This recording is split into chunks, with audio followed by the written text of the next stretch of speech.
Hazırda biz Azərbaycan Respublikası Gənclər və İdman Nazirliyinin qarşısındayıq. Barometrin qaynar xəttinə bir şikayət daxil olub. Şikayətə əsasən şəhid anası və bacısı öz problemlərini bildirmək üçün barometri əraziyə dəvət ediblər. Biz hazırda elə həmin şəhid anasının yanındayıq. Özünüzü təqdim edin, zəhmət olmasın. Ofeliya Qulu qızı, şəhid bacısıyam. Anam 75 yaşı var, gözdən əlildi, şəkər xəstəsi, atam ağır şəkər xəstəsidir. Bir aydır cənab nazirin qəbuluna yazılmışıq. Yəni belə Telegramdan da yazılmışıq, ərizə ilə də yazılmışıq. Bizi qəbul eləmirlər.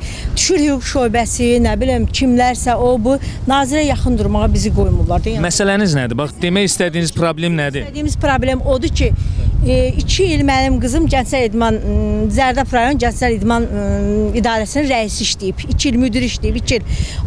2 ildən sonra buradan özlərini yoxlama göndərib mənim qızıma. Veriblər, işdən çıxarıb və 8 aylıq körpə uşağı var. 8 aylıq körpə uşaqla işdən çıxartdılar. İşdən çıxardandan sonra da qızı verdilər korrupsiyaya. Burada da məlum oldu ki, bu 9 nəfərin gördüyü, 9 dənə Gənclər evin gördüyü işdir bu iş. Bir dənə mənim qızımı verib bu nazirlik çıxardıb işdən, verib korrupsiyaya. 9 nəfəri, 9 Gənclər evin gördüyü işi yıxıblar. 29 yaşında bir dənə gənc xanımın üstünə 2 il işləyən. Yox, mən üzr istəyirəm. Korrupsiya ilə mübarizə idarəsi gəlib araşdırma aparıb. Araşdırma aparıb, amma araşdırmada da fakt bu korrupsiya odur. O araşdırma aparılıb ki, tək görülmüş iş deyil bu iş. İndi sizin qızınızın işi məhkəmədədir. Məhkəmədədir, 2 həftəsi, 2 həftədən sonra hökm oxunacaq. Bəs nazirlə niyə görüşmək istəyirsiniz? Mən nazirə demək istəyirəm ki, cənab nazir, mənim uşağım tək günahkar deyil.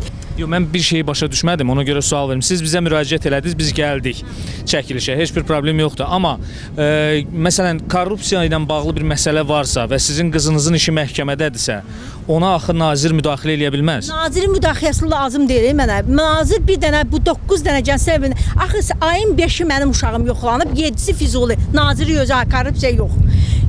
Eyni şirkətlə işləyiblər bunlar, eyni cür işləyiblər. Mənim uşağımı işdən çıxardıblar, veriblər korrupsiya, Füzuli işləyir.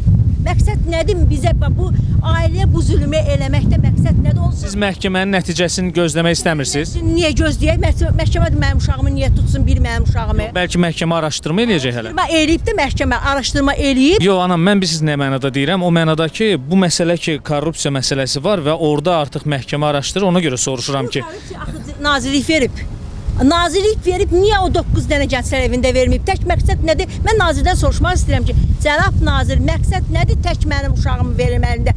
9 dənə Gənclər evinin eyni şirkət. Deməli, Füzuli, Jalə, Aktula şirkəti ilə işləyib. Bu fiktiv nədir bu şirkət? Füzuli işləyib, düzdür. Bir dənə bu dövlətdə prezidentdən başqa şəhid ailəsinə hörmət qoyan görmədim.